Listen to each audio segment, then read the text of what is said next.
आदाब और खुश आमदेद। आज की इस वजाहती गुफ्तगू में हम एक ऐसी तारीखी दास्तान के बारे में बात करने वाले हैं जो शायद आपने सुनी तो ज़रूर होगी, दास्तान हज़रत नूह की। चलिए, वक्त ज़ाया किए बिना सीधा इस तारीखी सफ़र की गहराई में चलते हैं और देखते हैं कि आखिर हज़ारों साल पहले असल में हुआ क्या था। अब एक बहुत ही बुनियादी सवाल सामने आता है, इंसानियत अपनी तारीख की सबसे बड़ी और खौफनाक तबाही से आखिर बची कैसे? मतलब ये दास्तान सिर्फ एक आम सैलाब की नहीं है, ये इस बारे में है कि इतने बड़े आलमी अलमिये के बावजूद इंसानियत का वजूद मिटने से कैसे बच गया। तो पहले बात करते हैं इस कहानी के आगाज की, यानी बुतपरस्ती के उरूज की।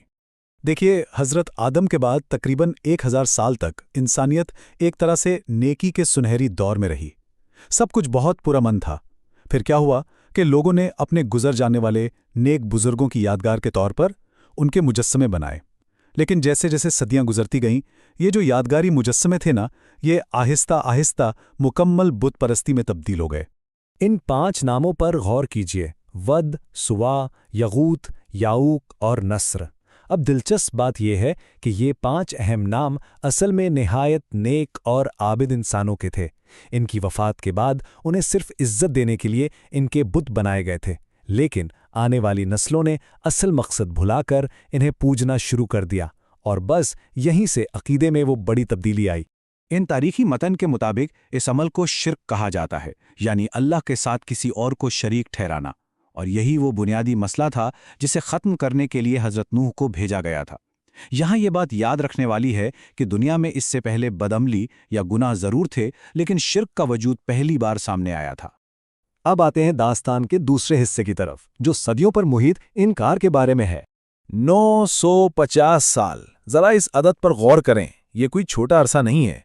दास्तान हमें बताती है कि हज़रत नूह ने तकरीबन 1000 साल तक मुसलसल, और मेरा मतलब है लगातार, लोगों को समझाने की कोशिश की। इस तुलालत का मकसद ही यही जाहिर करना है कि एक पैगाम को पहुंचाने में उन्होंने किस कदर सब्र और इस्तिकामत का मुजाहरा किया, वो भी तब जब उन्हें हर रोज़ मुसलसल इनकार का सामना था। इस दौर की सोसाइटी को अगर हम देखें तो एक तरफ वो अमीर और असर रसूख वाले लोग थे जिन्होंने इस पैगाम का सीधा सीधा मजाक उड़ाया और इसे रद्द कर दिया, और दूसरी तरफ वो गरीब और पसमानदा अफराद थे जिन्होंने इस दावत को कबूल किया। अमीर तबके का तो यहाँ तक मुतालबा था कि इन गरीबों को अपने आसपास से निकाल दिया जाए, लेकिन जाहिर है उस मुतालबे को सख्ती से रद्द कर दिया गया।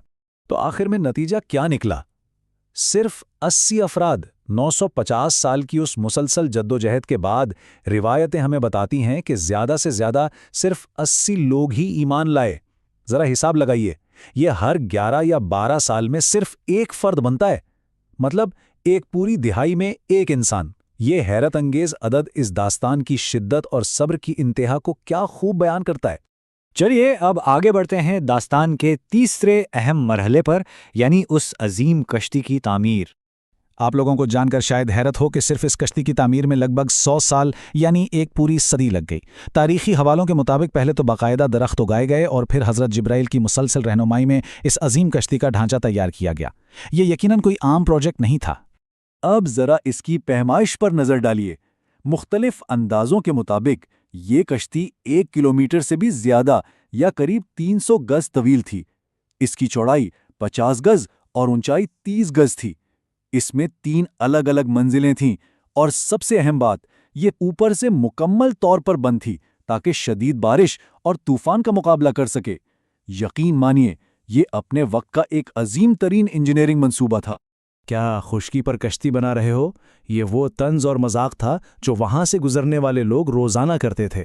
अब खुद सोचिए, क्योंकि वहां ना कोई समंदर था और ना कोई दरिया, एक बिल्कुल खुश्क पहाड़ी इलाके में इतनी बड़ी कश्ती बनती देखकर लोगों को तो यही लगना था ना कि ये एक नाकाबिले फहम अमल है। उन्हें अंदाजा ही नहीं था कि होने क्या वाला है। और फिर आता है दास्तान का चौथा हिस्सा, वो तबाहकुन सैलाब। अचानक जमीन के चश्मे फूट पड़े और आसमान के दरवाजे खुल गए। सैलाब की नोयत निहायत ही खौफनाक थी। एक ही वक्त में जमीन और आसमान दोनों तरफ से पानी का ऐसा तूफान आया जिसने पूरी की पूरी दुनिया को अपने अंदर घेर लिया। ये बिल्कुल किसी क़यामत जैसा मंजर था। पूरे 6 महीने, जी हाँ, ये वो लंबा अरसा है जब तक वो अजीम कश्ती इस तबाहकुन सैलाब में तैरती रही। ایک مکمل طور پر ڈوبی ہوئی دنیا میں جہاں باہر زندگی کا کوئی نام و نشان نہیں بچا تھا، یہ کشتی پانی کی اونچی لہروں پر لگاتار اپنا سفر طے کرتی رہی۔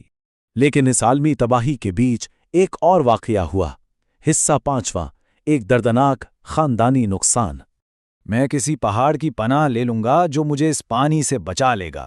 یہ الفاظ حضرت نوح کے اپنے بیٹے کنعان کے تھے، اور یہ اس کی سب سے بڑی غلط فہمی کو ظاہر کرتے ہیں۔ اس نے سمجھا کہ دنیا کی اونچی چوٹیاں اسے بچا لیں گی، لیکن اس وقت کی سنگین صورتحال ایسی تھی کہ کوئی بھی مددی اسباب یا دنیا کی کوئی بھی اونچائی کام آنے والی ہی نہیں تھی۔ اور پھر اس کے جواب میں داستان کا سب سے سنجیدہ اور تھوڑا سخت سبق سامنے آتا ہے، وہ تمہارے خاندان میں سے نہیں ہیں۔ یہاں یہ پیغام بالکل واضح کر دیا گیا کہ اصل رشتے صرف خون کے نہیں ہوتے، اصل خاندانی بندھن تو سوچ، عقیدے اور نیکی کی ہم آہنگی کا نام ہے۔ آخر کار طوفان تھما اور ہم داستان کے چھٹے حصے پر آتے ہیں، ایک نیا آغاز۔ پانی اترنے کے بعد خشکی کی تلاش کے لیے پہلے ایک کوے کو بھیجا گیا، پھر اس کے بعد ایک کبوتر کو۔